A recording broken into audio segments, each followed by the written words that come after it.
शिलाई में निकली झांकियां धूमधाम से मनाई गई गोगा नवमी। हिमाचल प्रदेश के सिरमौर जिले के शिलाई में परंपरागत गोगा नवमी का पर्व बड़ी धूमधाम से मनाया गया। इस अवसर पर गोगा जाहरवीर की छड़ियां शिलाई गांव से गोगा माड़ी धार ले जाई गईं, जिसमें हजारों लोग शामिल हुए। गोगा नवमी पर यहां रात्रि जागरण किया जाता है। इस जागरण में कई महिलाओं और पुरुषों में देव अवतार आता है, जिनके शरीर में कंपन शुरू होता है। उसके बाद लोहे की गर्म या ठंडे चाबुकों से अपनी पीठ पर वार करते हैं। कई गोगा माली लोगों की समस्याओं का समाधान भी करते हैं। इस जागरण में शिलाई ही नहीं बल्कि क्षेत्र के लोग गोगा जागरण में शामिल होते हैं। रक्षाबंधन के दिन गोगा जाहरवीर की छड़ियां शिलाई क्षेत्र के 52 गांवों के परिक्रमा पर निकलती हैं, जिससे क्षेत्र में सर्पदंश, जादूटोना व नजर लगने से रक्षा होती है। गोगा जाहरवीर की कृपा से आज तक शिलाई में सर्पदंश से कोई मृत्यु नहीं हुई है। किसी व्यक्ति को सर्प काट ले तो यहाँ के लोग अस्पताल जाने की बजाय गोगा जी के शरण में जाते हैं। सिर के बालों में गांठ लगाकर रात को जागरण करके अगले दिन व्यक्ति पूर्ण रूप से स्वस्थ होकर अपने घर लौटता है। गोगा पंचमी में जाहरवीर की पूजा। गोगा पंचमी के दिन गोगा जाहरवीर और नाग देवता की पूजा की जाती है।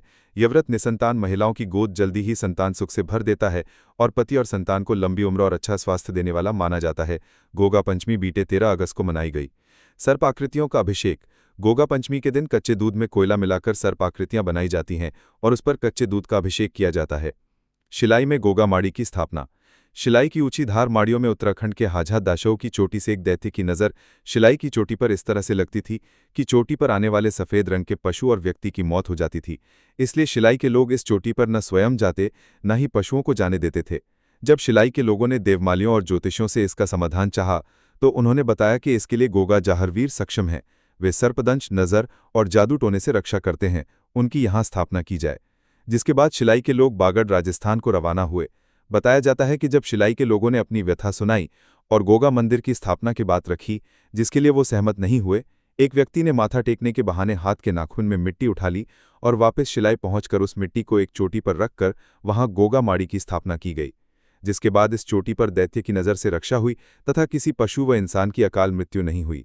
गोगा माड़ी में प्रतिवर्ष गोगा नवमी पर रात्रि जागरण होता है।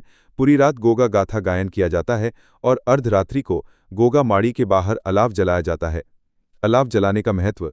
ऐसा बताया जाता है कि अलाव जलते देख माड़ी के ठीक सामने उत्तराखंड के गांव हाजा दौशौ के लोग गांव की रक्षा के लिए खाड़ू की बलि देते हैं, जिससे गांव के लोगों को महामारी से बचा जा सके। गोगा जाहरवीर की महिमा। जात पात को नहीं मानते हैं। गोगा जाहरवीर अकेले ऐसे देव हैं जो जात पात को नहीं मानते हैं।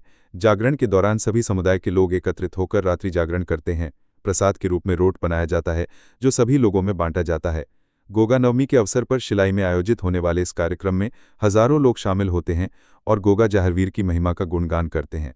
देवभूमि न्यूज़ नेटवर्क से कार्तिकेय तोमर की रिपोर्ट।